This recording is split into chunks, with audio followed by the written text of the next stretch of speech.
Welcome! If you are coming across my channel for the first time, please like and subscribe. Love you all so much. Now let's get into the story of the day. The night everything fell apart. The paper was shaking. I kept telling myself it was the air vent above my bed. St. Callaway Medical Center runs their heating strange in October. Always has. And the maternity ward on the third floor gets the worst of it. Cold air pushing down from the ceiling at all hours. That's what I told myself. But it wasn't the vent.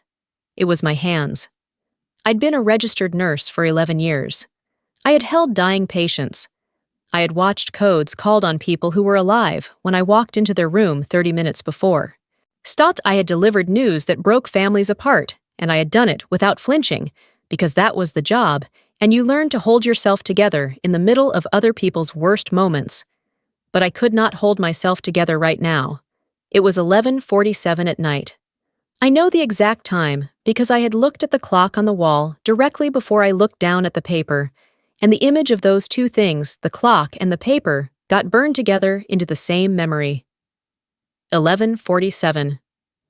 October the 14th. 6 hours after I had given birth to my daughter, Wren Ades Callaway, 7 pounds and 3 ounces, who was sleeping in the bassinet 2 feet to my right, and had no idea that the world she had just arrived in was already on fire. The paper said 0% probability of paternity. At the top, it said Meridian Diagnostics, Genetic Testing Division, and there was a case number and a reference number and a date, and all the formatting you would expect from a legitimate laboratory document. My name was on it. Wren's name was on it. And my husband's name was on it. Dorian Callaway, 34, who had been in this room with me earlier that evening, who had held Wren for exactly 4 minutes before he set her back in the bassinet a little too carefully, a little too deliberately, the way you set something down when you've already decided it doesn't belong to you, who had kissed my forehead when I was still half out of it from the epidural and said the things you're supposed to say, and then sat in the chair by the window with his phone and barely spoken again. Who had left while I was sleeping. I hadn't even heard him go.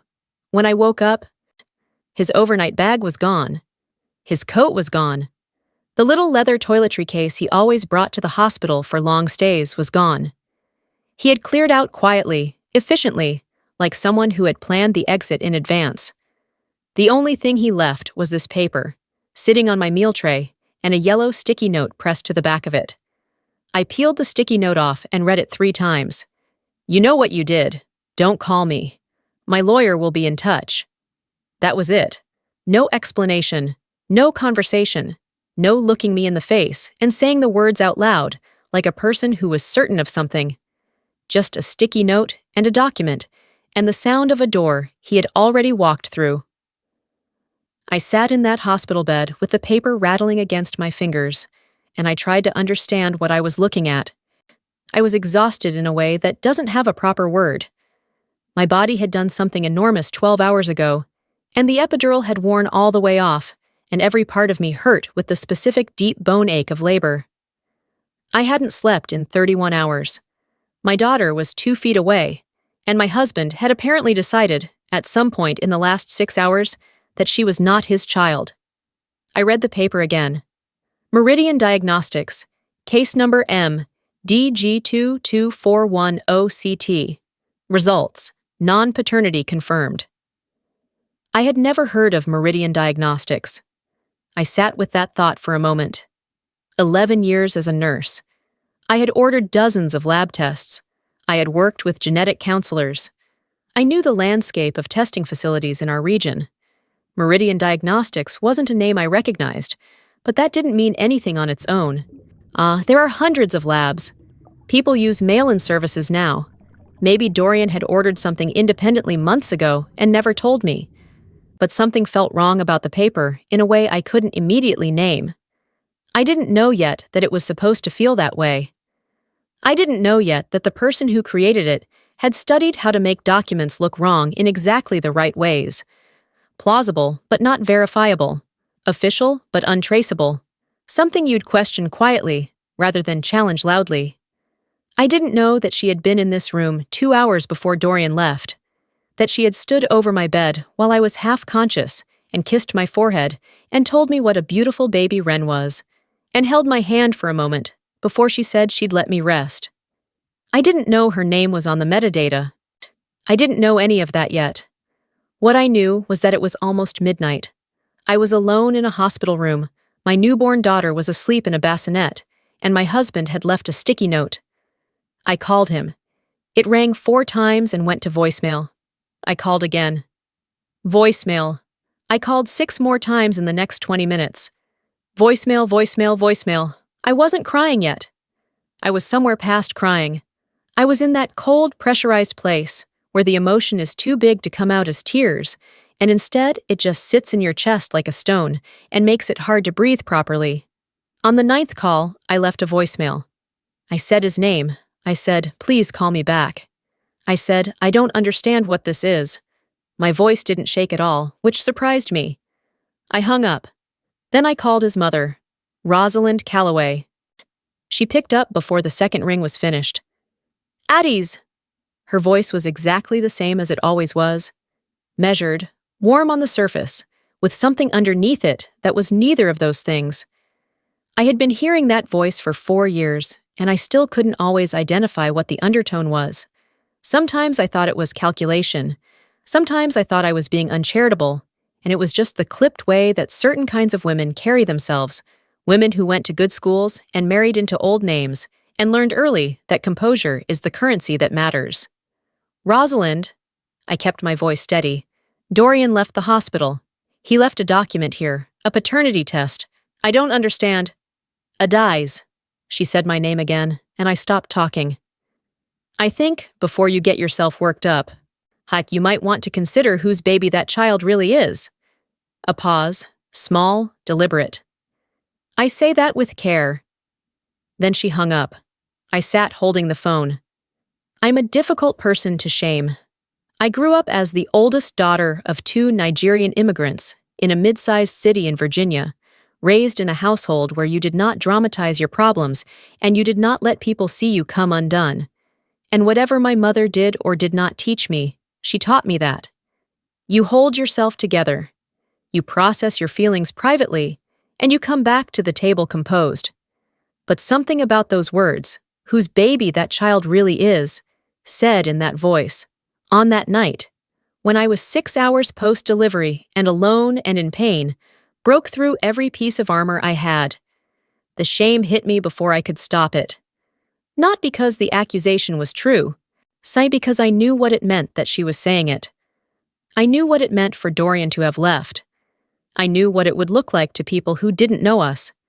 I could already see the shape of the story they were going to tell about me, and I knew that some people would believe it, and I couldn't do anything about it from a hospital bed at midnight. A nurse I had worked with for 3 years, a woman named Patience, who knew my schedule and my coffee order and the names of my patients' families, walked in to check my vitals and found me sitting there with tears running silently down my face, my gown soaked through, the document on my tray. She looked at me, and her face did something complicated. I said, "I'm fine, just tired." She didn't believe me. But she was a nurse, and I was a nurse, and we both understood that sometimes you say you're fine because you're not ready yet, and the person asking has to let you. She left. I picked up my phone again, and I called the only person on earth I trusted completely. My older sister's name is Chiamaka, but everyone calls her Amma, and she had been doing family law paralegal work at Whitfield and Associates in Norfolk for 9 years, and she was 38 years old, and she had the sharpest and most unsentimental mind of anyone I knew. She had never, not once in the 4 years I was with Dorian, fully warmed to the Calloway family. Not hostile, not rude, just watchful in a way that I had sometimes found irritating and now found comforting in retrospect. She picked up on the second ring. "Adiz?" She heard something in my breathing before I even spoke. "What happened?" It wasn't a question. I told her everything. I told her about the document on the tray. I told her about the sticky note. I told her about the unanswered calls.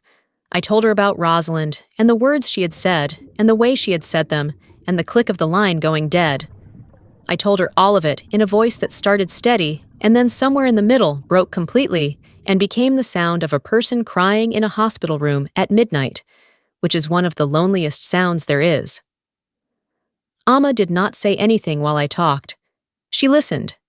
That is one of her qualities, the ability to hold silence while someone else speaks without filling it with comfort, sounds, or half words.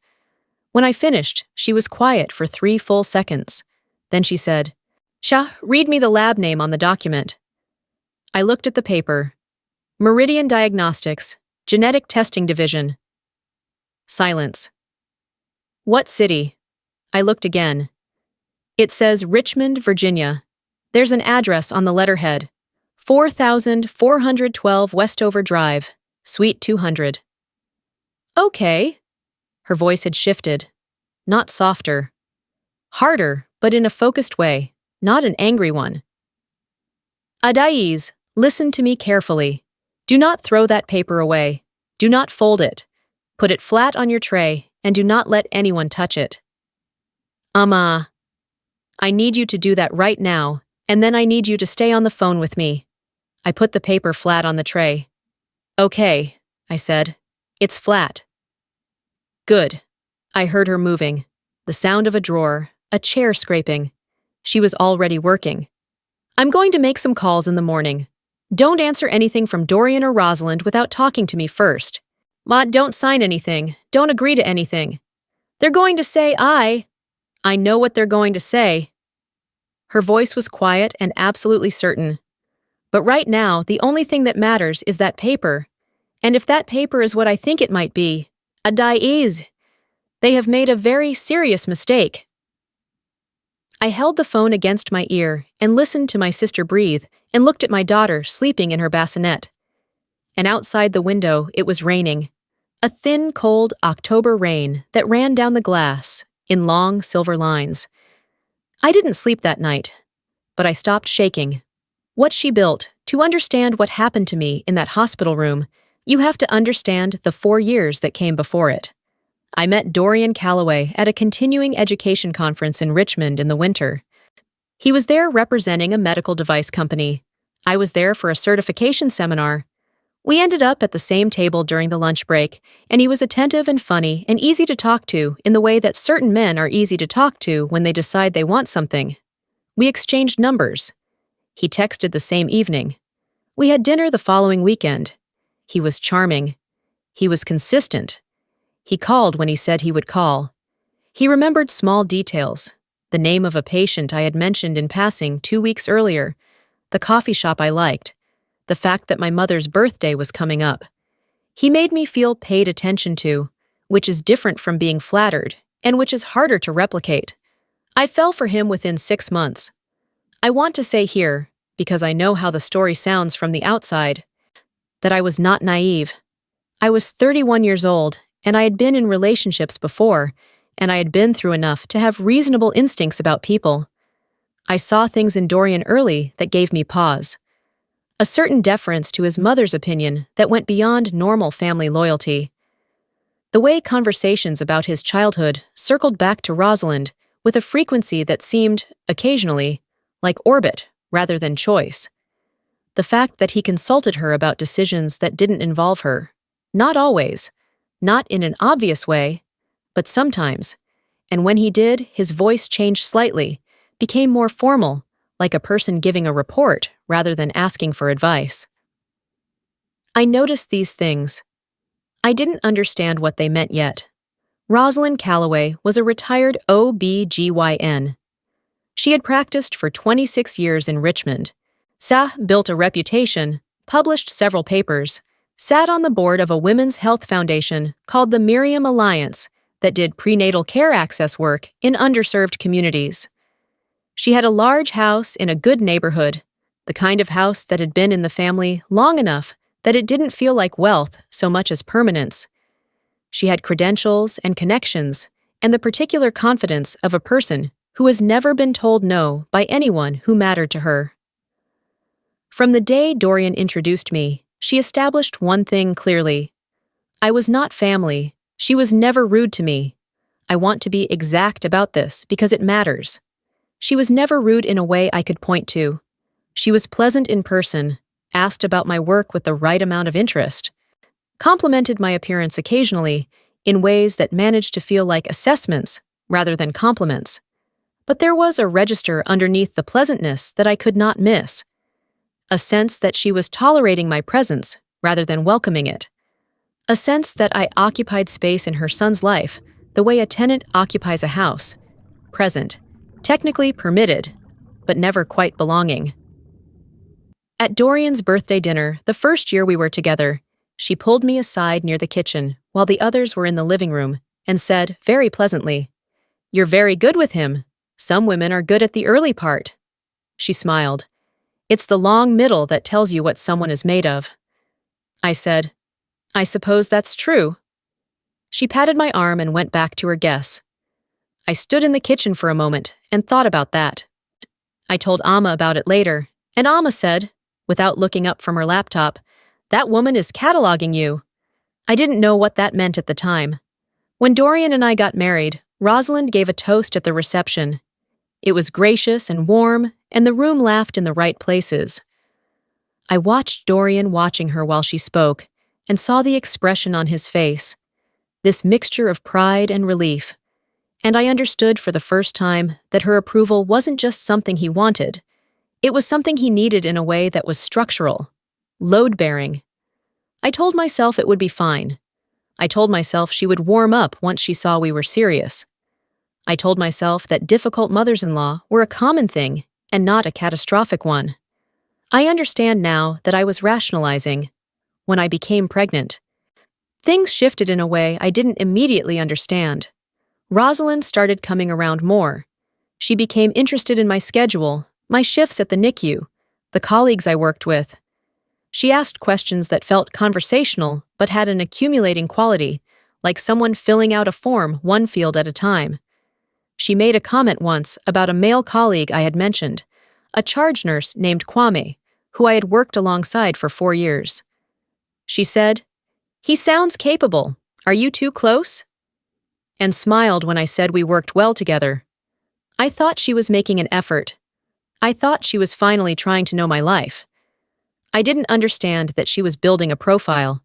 3 weeks before Ren was born, Rosalind called Dorian for dinner. Just the two of them. She said she wanted time with her son before the baby arrived. He went.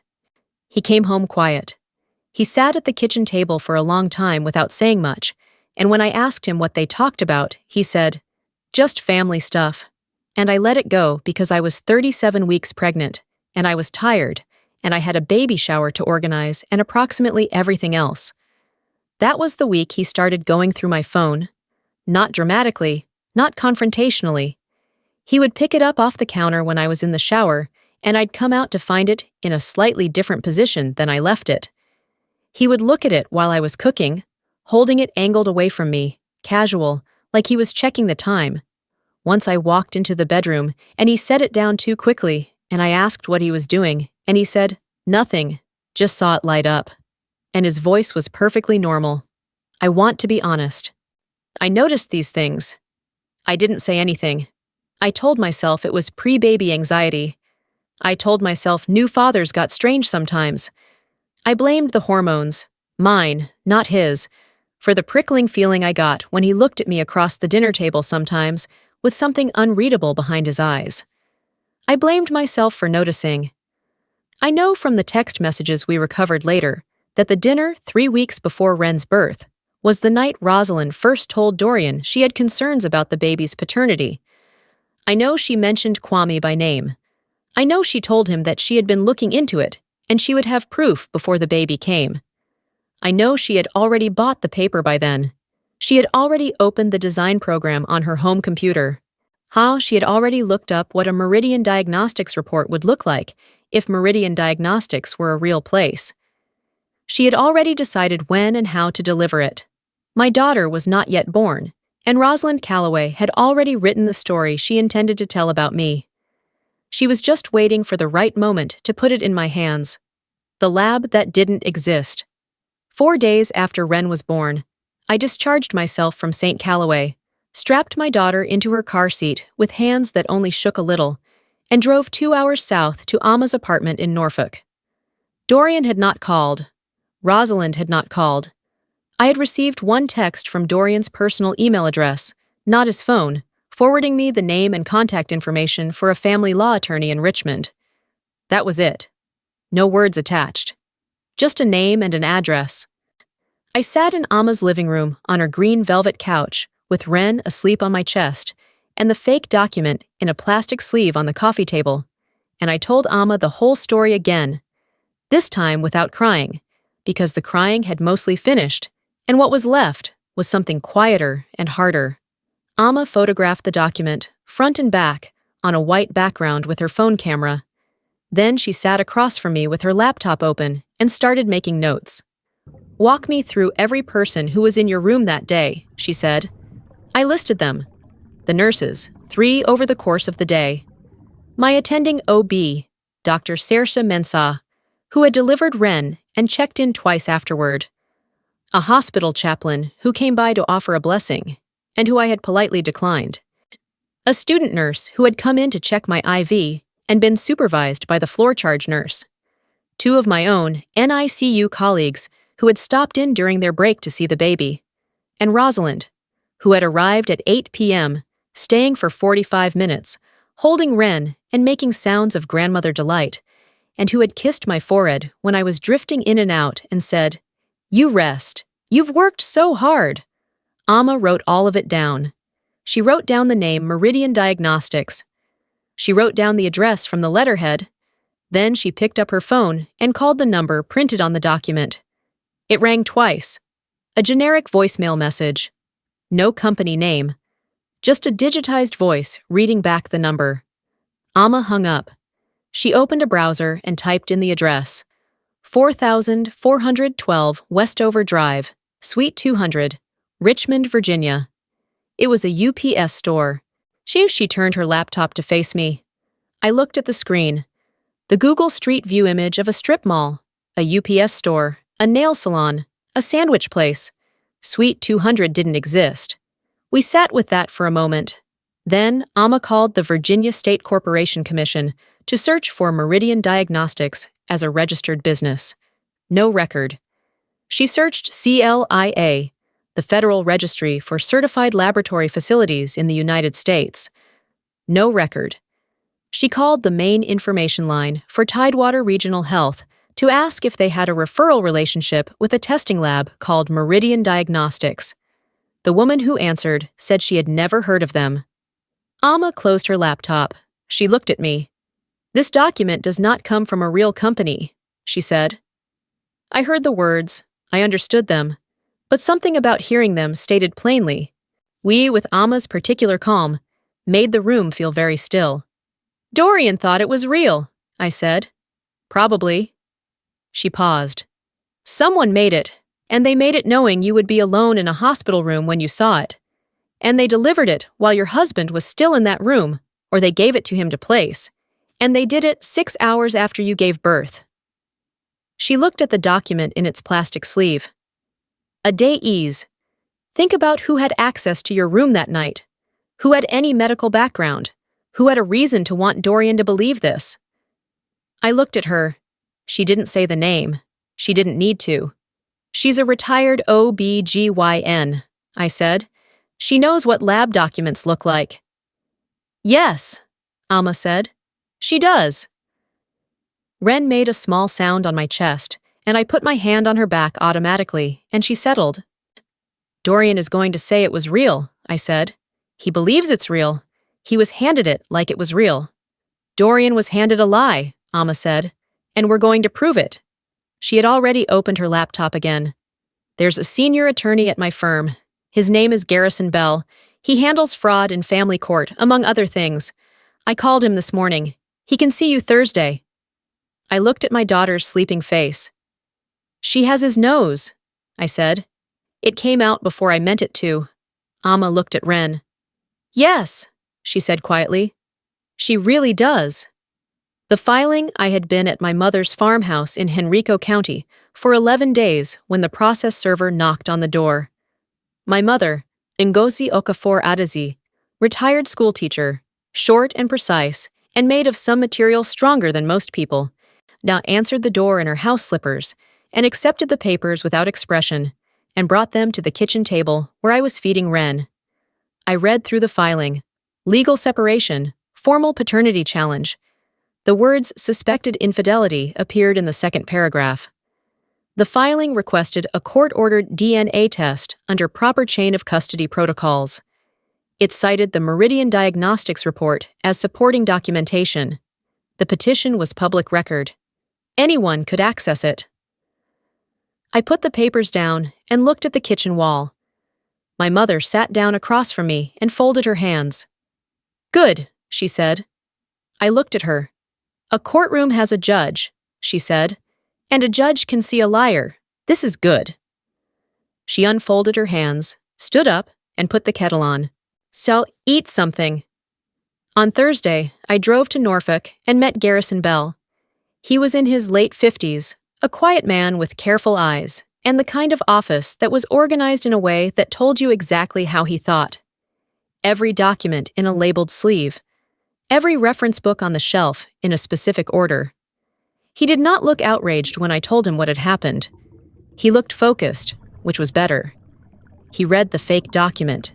He read the text messages Amma had printed. He asked me questions for 90 minutes. When I was finished, he was quiet for a moment. "They assumed you would fold," he said. "I know." A new mother, alone, 6 hours post-delivery, handed something that looks official. He set the document down. They calculated the odds that you'd be too frightened, too exhausted, nigh too ashamed to look closely at the paper. "They were almost right," I said. He looked at me. "But they left a trail." He put his pen down. "We welcome the court-ordered DNA test. We request it ourselves, and simultaneously, we file a counter-motion requesting a forensic examination of the origin of this document. Can you prove it came from Rosalind?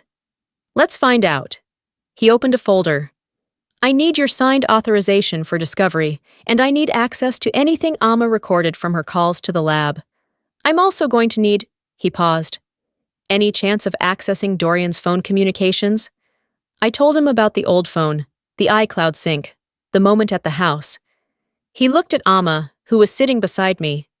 Amma said, "I documented the active sync on the counter during the supervised visit, so there are photographs."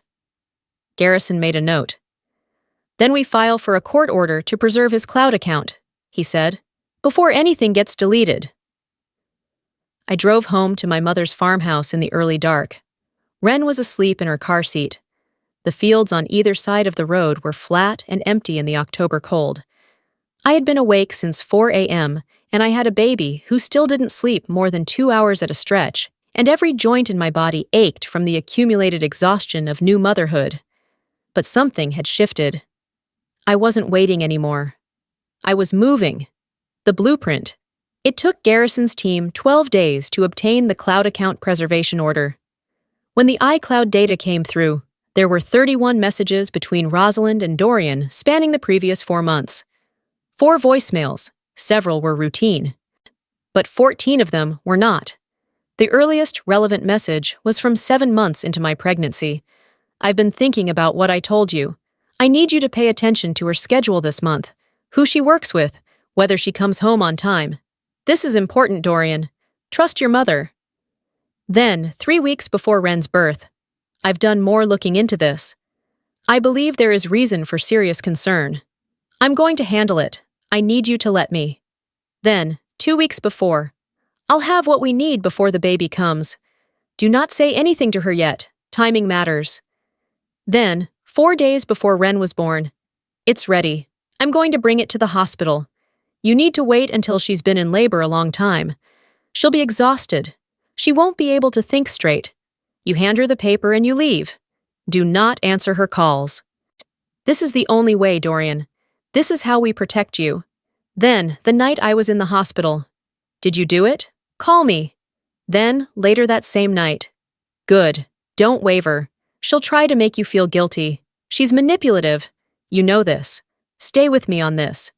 I read these messages at Garrison's conference table on a Wednesday morning with Amma beside me, and I am not going to pretend I didn't feel things I'm not proud of feeling.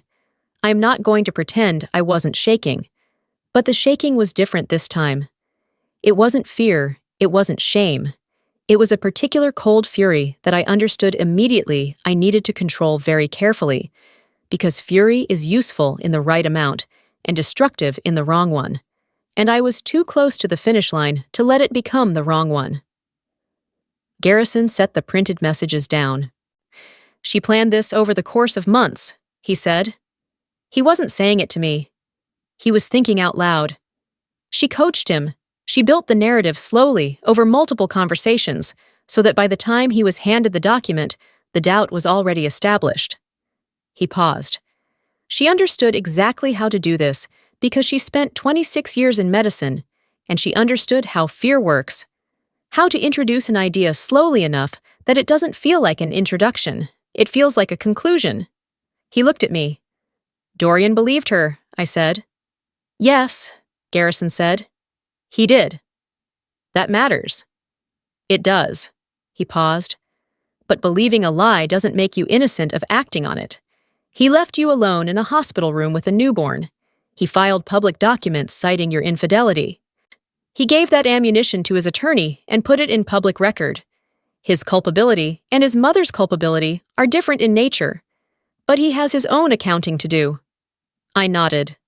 I looked out the conference room window. "What about the document itself?" I asked.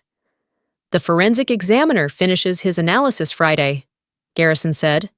The author, Dr. Hollis Akande. Forensic document examiner, 18 years of experience. He had testified in 47 court cases in 5 states, and he had been engaged in writing for the American Board of Forensic Document Examiners quarterly publication. And when he sent his report through, it was 62 pages long, and he had attached a 2-page executive summary at the front that was the clearest piece of writing I had read in months. The document, purporting to be a paternity test result from Meridian Diagnostics, was not produced by a legitimate laboratory. The following analysis supports this conclusion. First, the PDF file metadata. Every digital document carries embedded data about its creation. The metadata for this document recorded the author field as R. Callaway. The creation date was October 11th. Wren was born October 14th. This document was created 3 days before my daughter existed in the world.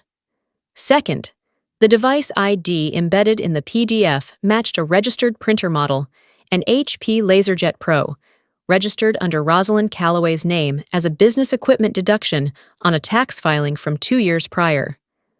Third, the paper stock used for the printed document was a 32-pound premium linen paper sold at office supply stores. Dr. Akande had contacted 3 regional diagnostic laboratories, including 2 that actually perform paternity testing in Virginia. All 3 used a specific 24-pound security paper with watermarking that cannot be replicated on a home printer. The paper in my hands had no watermark. Fourth, the logo used on the letterhead was a modified version of a stock graphic available for free download from 3 separate websites. The modification was competent, but the original source was identifiable. Fifth, the address listed 4412 Westover Drive, Suite 200, was not and had never been associated with any medical testing facility. No medical waste disposal permits had ever been issued to that address. No CLIA certification existed for that entity. Garrison called me the morning the report came through.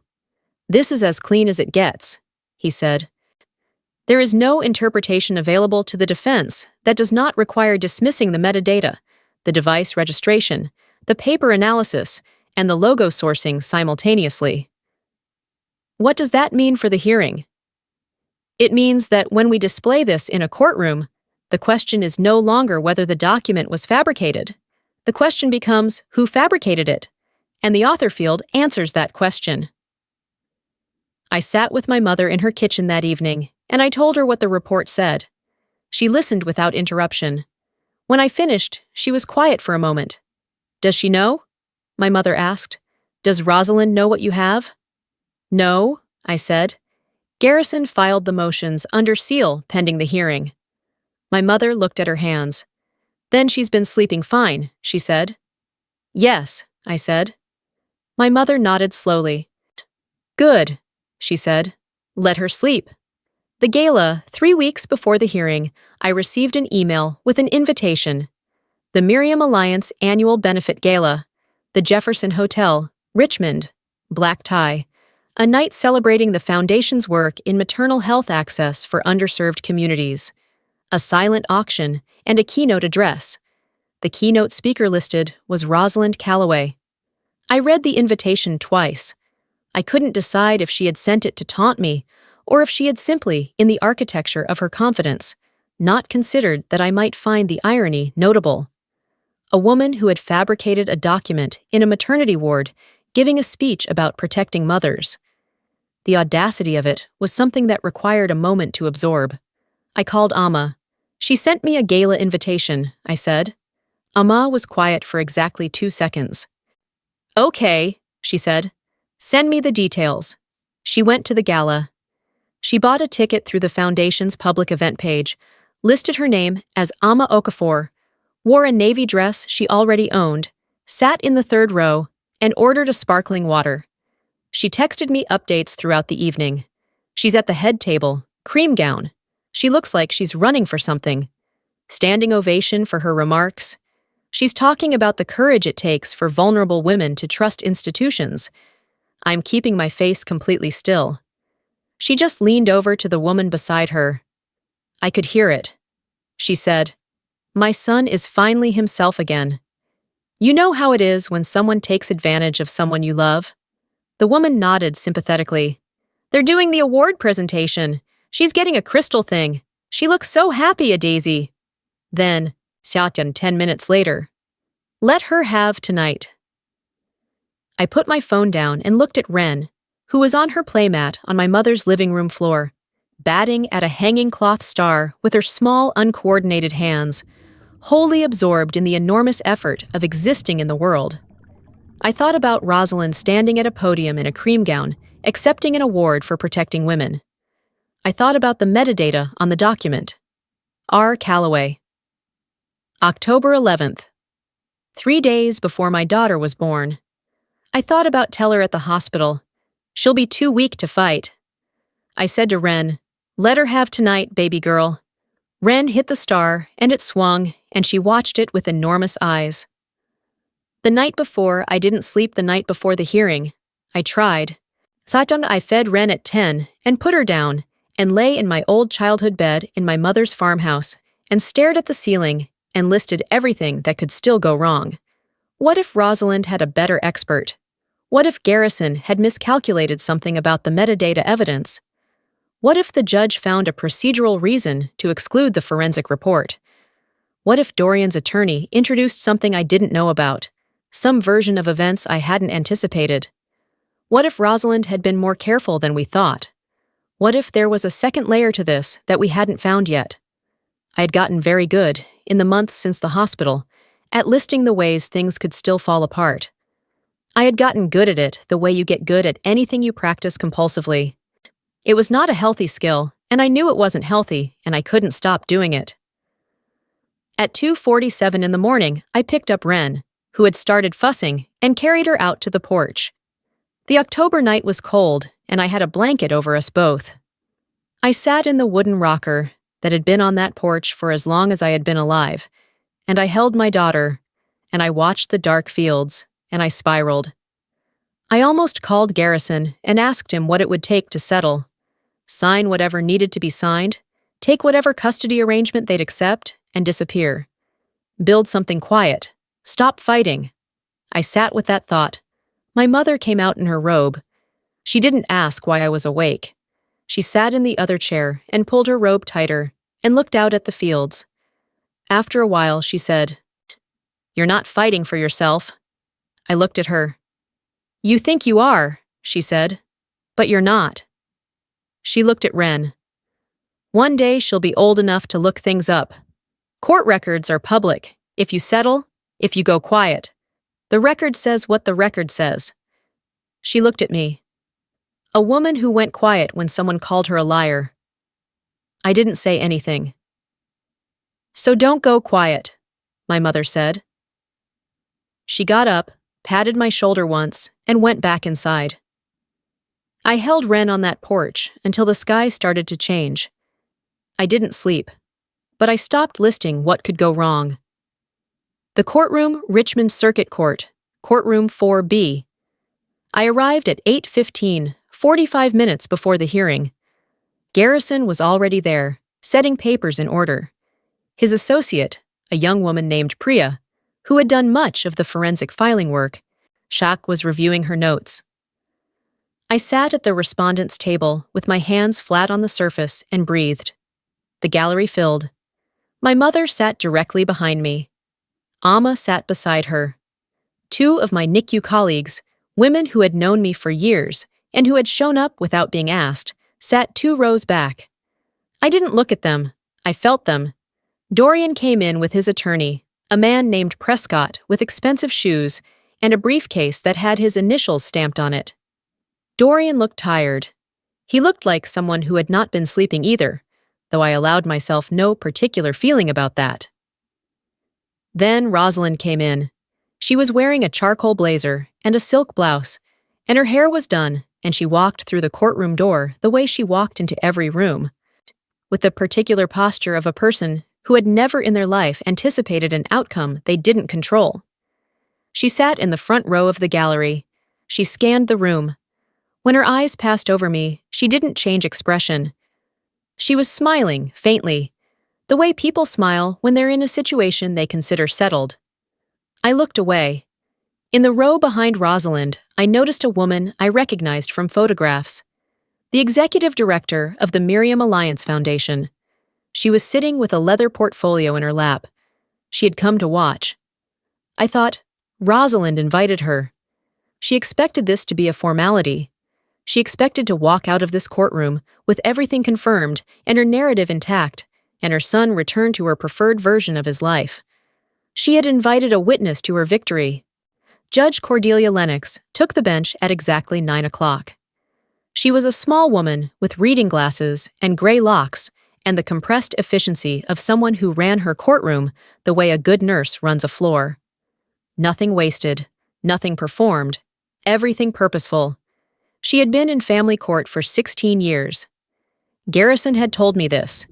He had also told me that she had a particular intolerance for evidentiary manipulation and had made notes on that subject in several of her published rulings. She called the hearing to order. Dorian's attorney rose first. He presented the case for the paternity challenge. He spoke confidently about the Meridian document, called it laboratory evidence of non-paternity, mentioned the suspected infidelity in language that was smooth and practiced and designed to establish a frame before the other side had a chance to speak. Then Garrison stood. Your Honor, before we address the paternity challenge, we'd like to begin with the results of the court-ordered DNA test. He let the sentence sit for a moment. The test was administered under AABB chain of custody protocols by Commonwealth Diagnostics, ACLIA, certified laboratory with no party relationship to either side. The results confirm with 99.9998% probability that Mr. Dorian Calloway is the biological father of Ren Adaze Calloway. The room didn't make a sound. I watched Dorian's attorney set down the paper he had been holding. Dorian put his elbows on the table. He didn't look up. Judge Lennox made a note. And the document submitted by the petitioner as supporting evidence, she said. That, Garrison said, is precisely what we'd like to address. He turned to Priya, who had the laptop open. We called Dr. Hollis Akande, forensic document examiner. The metadata Dr. Akande took the stand. He was a precise, methodical man who spoke the way good expert witnesses speak. Every sentence complete, every term defined when used, nothing performed for effect because the facts, stated plainly, were effect enough. He walked through his analysis. The document presented as a Meridian Diagnostics paternity report was not produced by a legitimate testing laboratory. Meridian Diagnostics was not registered with any state corporate registry. The address on the letterhead was a commercial mail receiving facility in a strip mall. The logo was derived from a free stock graphic. The paper stock did not match the security paper used by any accredited paternity testing laboratory. "And the document's origin?" Garrison asked. Dr. Akandi turned to face the courtroom monitor. "The PDF metadata," he said, "identifies the author of this document as R. Calloway. The creation timestamp is October 11th of this year. The device ID is consistent with an HP LaserJet Pro registered to a home office under the name Rosalind Calloway." Priya brought the metadata up on the courtroom monitor. The screen filled with text. Author, R. Calloway. Created, October 11th. Printer ID. The address Amma had photographed from the registration records. The room made a sound. It came from the left side of the gallery, from my people. A single collective intake of breath. Behind me, I felt my mother's hand close briefly on my shoulder and then lift. I didn't move. I kept my hands flat on the table. In the front row, Rosalind's expression was still. Her jaw was slightly tight. She was looking at the screen with the expression of a person who has just heard something they knew was coming, but was not fully prepared for anyway. The Miriam Alliance executive director had her hand over her mouth. Then Garrison turned to the text messages. He read them slowly. Each one dated, each one attributed. "I'll have what we need before the baby comes. Tell her at the hospital. She'll be too weak to fight. Don't waver, she's manipulative." With each message, Dorian sank slightly lower at the defense table. When Garrison read the final message, "This is the only way, Dorian. This is how we protect you." Rosalind stood. Her hands gripped the gallery railing. "I was trying," she began, "to protect my son from a woman who—" Judge Lennox looked at her over her reading glasses. "From a woman who what, Dr. Calloway?" Rosalind's mouth stayed open. "From the mother of his child," Judge Lennox said. Her voice was not loud. It didn't need to be. "Whose paternity you fabricated evidence to deny. In a hospital room, 6 hours after she gave birth." She looked at Rosalind for a long moment. "You are not a party to this proceeding, Dr. Calloway. Sit down." Rosalind sat down. The courtroom was completely silent. Dorian was staring at the table. One of his 2 work colleagues, who had come to the gallery, quietly stood and left the room. The Miriam Alliance executive director closed her portfolio and was looking at her phone with the expression of someone composing a message they had been dreading. Judge Lennox delivered her ruling. She struck the paternity challenge with prejudice. Permanently. It could never be refiled. She issued a formal finding that fraudulent evidence had been introduced into her courtroom. She referred the matter to the Commonwealth's Attorney's Office for criminal investigation. She ordered the clerk of court to notify the Virginia Board of Medicine and the appropriate professional licensing bodies. She awarded me temporary full custody of Wren. She ordered Dorian to pay my legal fees in full and to provide interim child support at a rate she specified. Then she looked directly at Rosalind. "Dr. Calloway." Her voice was the same even register it had been throughout. "You used medical knowledge and professional credibility to manufacture a document designed to destroy a woman's marriage, her professional reputation, and her relationship with her child. You introduced that document into evidence before this court, as though it were truth. You timed its delivery for the moment of maximum psychological vulnerability." She paused. "This court does not regard that lightly. Neither will the Commonwealth." She gathered her papers. "We're adjourned." The court reporter's keys were the only sound.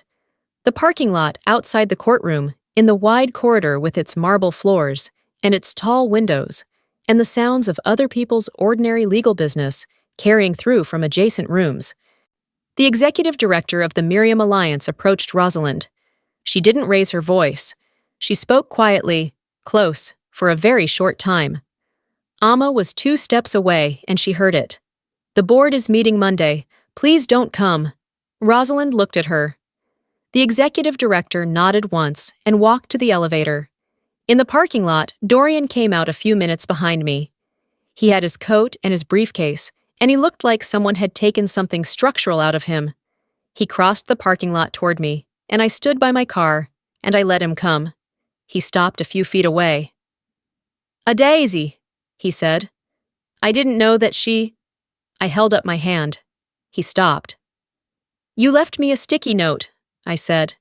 "In a hospital room, 6 hours after I gave birth to your daughter. You left me a sticky note and you walked out." He opened his mouth. "You believed her," I said. "Over 4 years of marriage. Over everything you knew about me. You believed her." I looked at him for a moment. "I hope you're able to figure out what that means," I said. "For your sake. And for Ren's." I put Ren's car seat in the back. I buckled it. I got in. Amma was in the passenger seat. I pulled out of the parking lot. I didn't look in the mirror. After the Commonwealth's attorney opened a formal investigation within 3 weeks of the hearing, Rosalind was charged with 1 count of fraud upon the court, a Class 6 felony, and 1 count of fabricating a medical document. She was released on $15,000 bond. She hired a criminal defense attorney who charged $475 an hour. The Virginia Board of Medicine suspended her remaining clinical privileges pending their own review. The review lasted 4 months. At the end of it, they revoked her privileges entirely.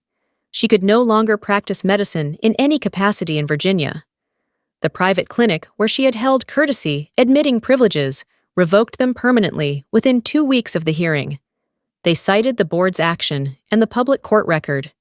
The Miriam Alliance board met on Monday, as the executive director had said they would. They voted unanimously to remove Rosalind from her board position. Her name was removed from the foundation website, the donor wall, and the annual report. The bio page with her photograph and her 20 years of service was taken down. Her speaking engagements for the following 6 months were canceled, one by one, each cancellation arriving by polite email over the course of about 3 weeks. Her criminal defense attorney cost her approximately $90,000 before the case was resolved. Rosalind eventually entered a plea agreement. The felony charge was reduced to a misdemeanor, 18 months of supervised probation, 200 hours of community service, a permanent record. Her professional licenses, already revoked by the board, did not return. 8 months after the hearing, her house went on the market. She moved to a smaller place across the city. She has never met Ren. Dorian withdrew his separation filing before the divorce proceedings fully commenced. It didn't matter. I had already filed. He didn't contest it. He receives supervised visitation twice a month. He is completing a co-parenting course that was required by the court as a condition of those visits. He moved into a 1-bedroom apartment in a different part of the city. I was told by a mutual acquaintance that he was passed over for a promotion he had been expecting. I don't know the details. I didn't ask. During our 3rd visitation exchange, he said, standing by his car, "I've been seeing someone, a therapist. I think I'm starting to understand some things." I nodded. "That's good," I said. "For Ren's sake." I took Ren and walked back to my car. My nursing license renewed without any complication. I went back to the NICU part-time in the new year, working 3 shifts a week while my mother watches Ren. My colleagues were the way colleagues are when something hard has been public and then resolved. Careful at first, then gradually normal again. And then one day you realize you've gone a whole shift without anyone looking at you with the particular expression that means they know your story. That day comes. It took about 3 months. Amma and I talk almost every day. She came to stay for 2 weeks after I went back to work, and during that 2 weeks she reorganized my kitchen, installed a better lock on my front door, and cried exactly once, at night, when she thought I was asleep. My mother still visits on Thursdays. There are things I still think about. I think about the moment Dorian handed me that paper, or didn't hand it to me, left it on the tray while I slept. Whether he believed it fully, whether there was a part of him that didn't believe it and left anyway, whether that part makes it better or worse. Now I think about Rosalind building the document on her home computer 3 days before my daughter was born. What she looked like sitting at her desk in the house in Windsor Farms. Whether she felt anything other than strategy.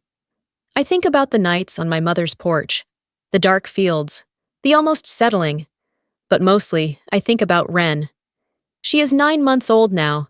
She has her father's nose and my mother's eyes, and the most serious expression I have ever seen on a child that age.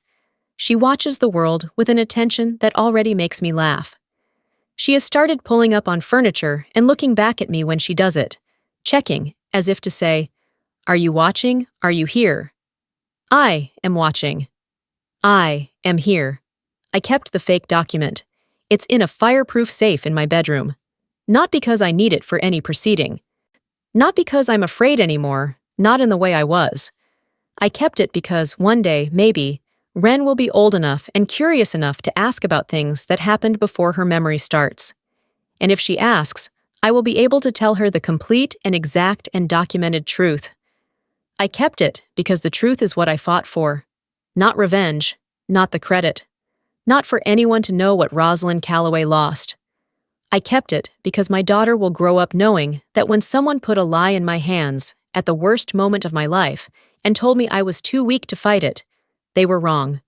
And I want her to know that, above everything else, because she will have her own moments someday. Everyone does. And when she has them, I want her to know what her mother did. If this story reached you somewhere real, leave a comment. You are not alone in this. And if you are in the middle of something like this right now, still in the shaking part, still in the sticky note part, still in the courtroom that hasn't happened yet, hold on to the paper. Don't let them tell you what you are.